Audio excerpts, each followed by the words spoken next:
What's up, guys? Welcome back to Newswave. Today, of course, we are streaming the Nintendo Direct that's happening. It's happening later on today. If you haven't already heard, I'm sure you have. 3 p.m. Pacific, 6 p.m. Eastern Time. So if you're already subscribed with the notification bell on, you should get alerted when I go live here. And that's going to be roughly 15 to 20 minutes before the Direct starts. And we're going to have a lot of fun. There's a lot of stuff going around right now, and some of the stuff that's going to be at the Direct later on today. I don't think some of these games no one would have expected. Some of these are out of left field. So it's gonna be fun. I'll say that, okay? So come on by, hang out, watch it, and we're gonna have a lot of fun. Also, Evan did review SNK Heroines, so if you were curious about that fighting game it's been shown quite a bit, I think, leading up to it, you can check out his review. It's actually in the card above. Good review by Evan, and overall, you like the game, I would check it out. It looks pretty good. Today, guys, we have some good stuff to get into. The Switch managed to pass a milestone in Japan for sales. It was by like this much for now, but of course, we already know it's going to keep growing. We're going to go over that in,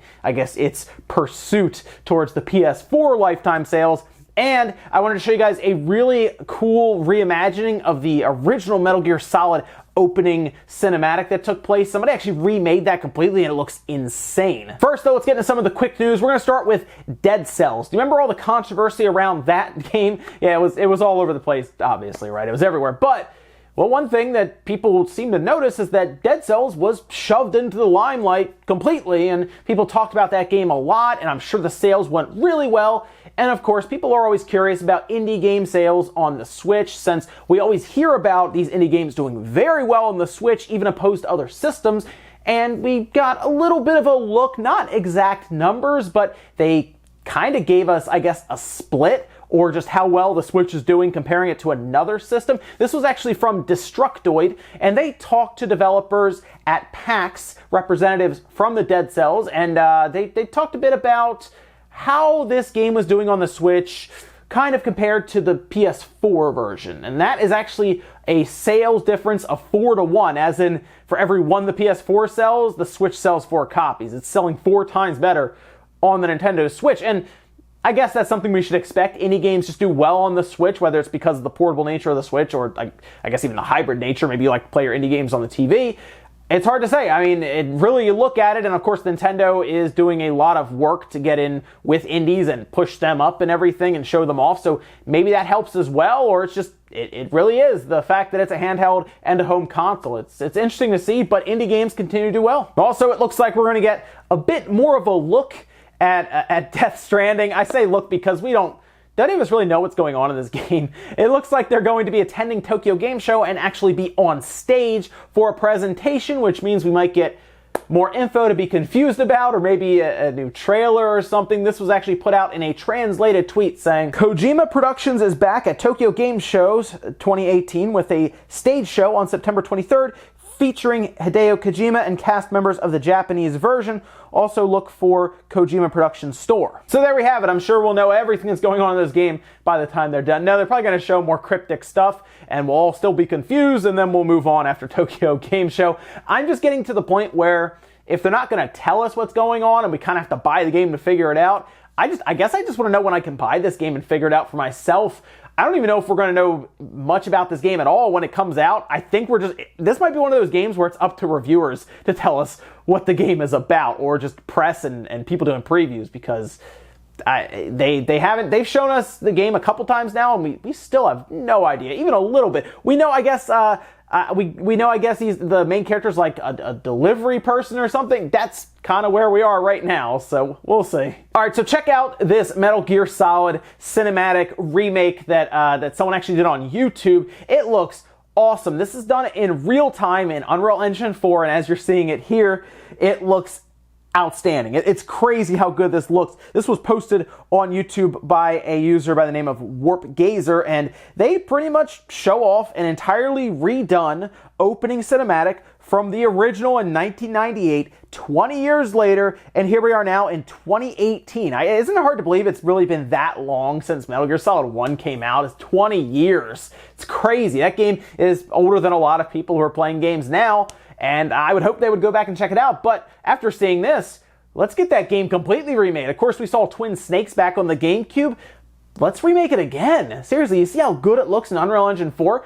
I'd buy it. Let me know if you guys would pick up Metal Gear Solid 1 again if they decide to remake it in with all the new technology and visuals and everything we have now. They could probably tell that story again and be the same story and everything, but because of the visual differences, I feel like it would be like experiencing all over again. All right, guys, with some of the quick stuff out of the way, let's get into some of the bigger stuff. We're going to start with the Media Create sales charts in Japan. These, of course, tell us all about the physical over-the-counter sales. And then we also have a quick look at Famitsu because they are the ones reporting the big milestone for the Switch, again, as it kind of pursues the PS4 and attempts to run it down, which is probably going to happen towards the end of this year, like I've been saying. Let's take a look at the top 10 from Media Creates, though, starting with, yes, once again, a PS4 game. Actually, 2 PS4 games are topping the charts here in the 1 and 2 position. Winning 11, that's the soccer that's come out there, 2019. 73,389, that's Konami. Konami topping the charts there with the game. Interesting.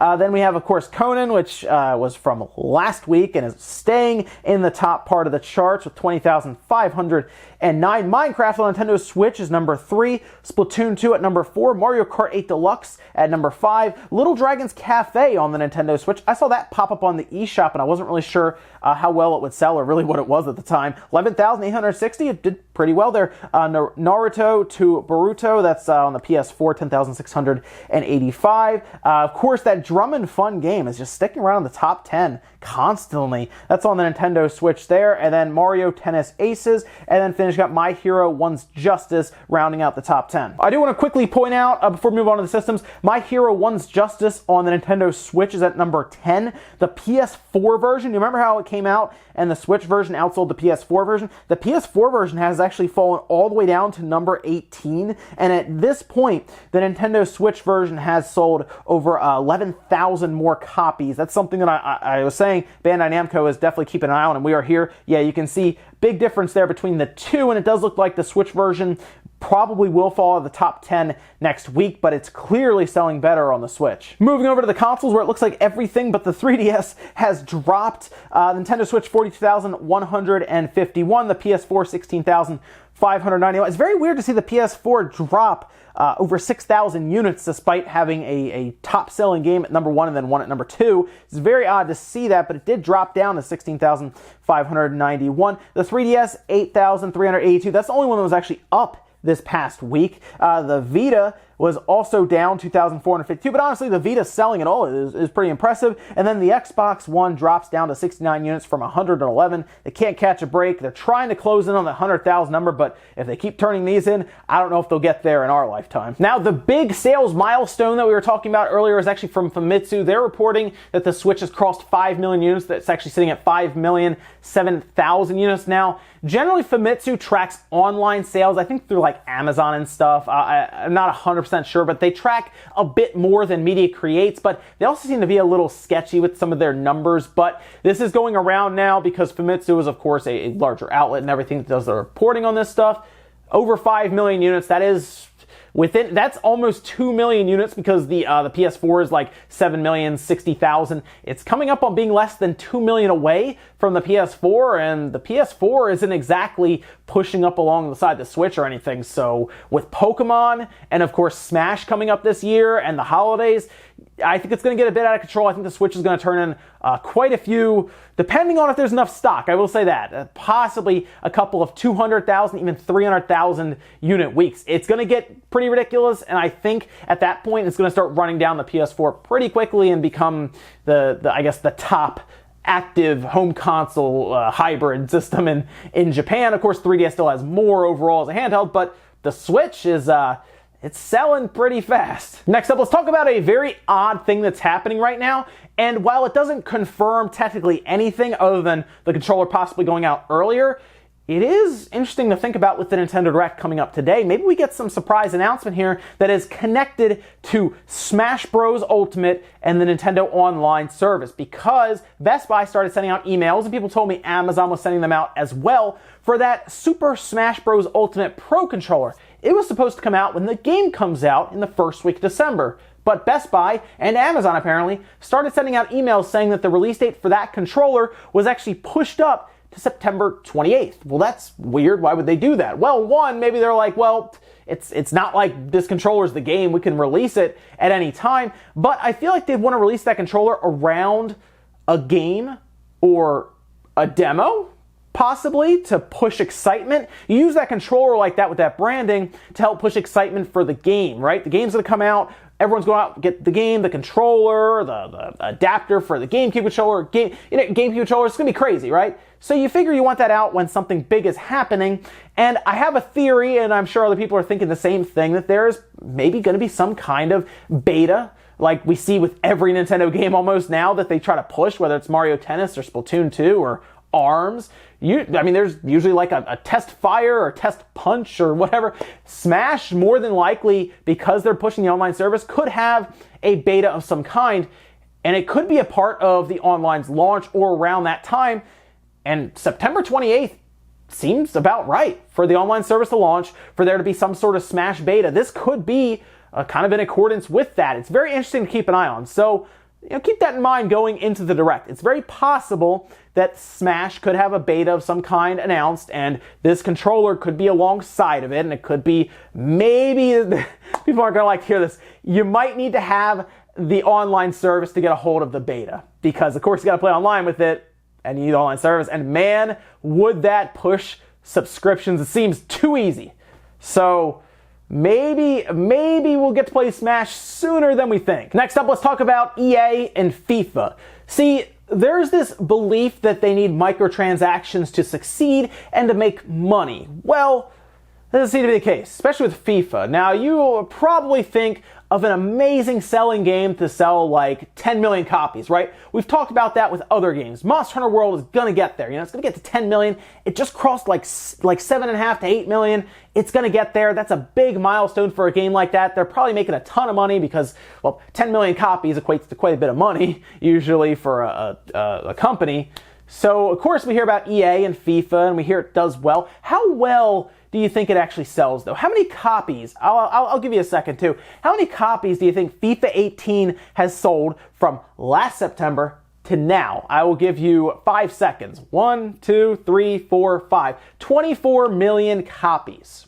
24 million copies, and this was actually reported by GameIndustry.biz, and they talk about 24 million copies having sold from last September to now, with EA for some reason deciding to report this. I would have never told us any of this, because why do you need microtransactions if you're selling that many copies? They definitely don't need that, the microtransactions attached to selling 24 million copies, especially since that's up from, I think the last time they told us about numbers was like 2012 or 2013, and that was 12 million copies. It's doubled since then. Gaming is growing. It's still growing heavily. So I don't really know why maybe because they're still getting away with it. They could definitely pull loot boxes out, especially with the government yelling at them and regulations, and they would still make a boatload of money. So there you go. They don't necessarily need those microtransactions. They just want them because yachts aren't going to buy themselves. And our last bit of news, let's talk about Ukulele, because it's getting a collector's edition. We're not actually talking about, I guess, the game itself for an update or anything like that. No, there's a collector's edition coming out from Limited Run Games, and it looks pretty cool. It also looks kind of useless with part of it. Well, let's take a look. Here is a picture of the entire package. As you can see right away, it's $74.99. This is the limited collector's edition for the Nintendo Switch, and it's going to come with a couple things. As you can already see, one we're going to get to. Ukulele, of course, on the Switch, you get that. A retro-style collector's edition box that kind of looks like a Nintendo 64 box, because that's kind of the theme we're going with here. An 18 by 24 inch poster, a non-functioning retro cartridge. It's for display only, which I guess, okay, sure, why not? And then an official soundtrack. It's cool looking, don't get me wrong. Obviously, September 7th, as you see there, 2018. But why? I don't know. I think at one point, I remember pointing this out, I was like, they're going to release a cartridge? I wonder if that's going to work. No, I think it's just going to be a shell. It would have been pretty funny if they decided to put an actual board in there, like a dummy board, just to have those pins. But it appears like it's going to be just maybe even a weighted cartridge, and that's about it, I guess. I mean, it's cool to get it for the physical copy and everything. $75 is kind of expensive, though. The box is pretty neat. The cartridge, I guess, but I think I'd rather just get it physically and have it for the shelf at this point. So I think there's also a regular edition you can just get for that. So I'll be looking into that. But it's kind of neat, I guess, if you're a really big fan of this game, or maybe you're just a big fan of like these collectathon Nintendo 64 style games. Well, there you go. You can get it on a cartridge that doesn't work. I guess you can put it up on your shelf and Just look at it. And ladies and gentlemen, that's going to do it here for Newswave. Thank you so much for tuning in. Make sure you guys like the video if you liked it. Dislike it if not. Leave comments down below about everything we talked about today. Where is that ukulele special edition? Let me know if you're getting that. Maybe you have some more theories for the direct that's coming up later on today. It's going to be crazy. It's going to be fun. Make sure you guys come by for the stream. We're going to have a good time. You think about Smash getting pushed up? I think that's a thing. And then let me know if you think the Switch is going to catch the PS4 by the end of the year, as it's now crossed 5 million units sold just in Japan. Thank you so much for watching, guys, and I'll see you later on today for the Nintendo Direct.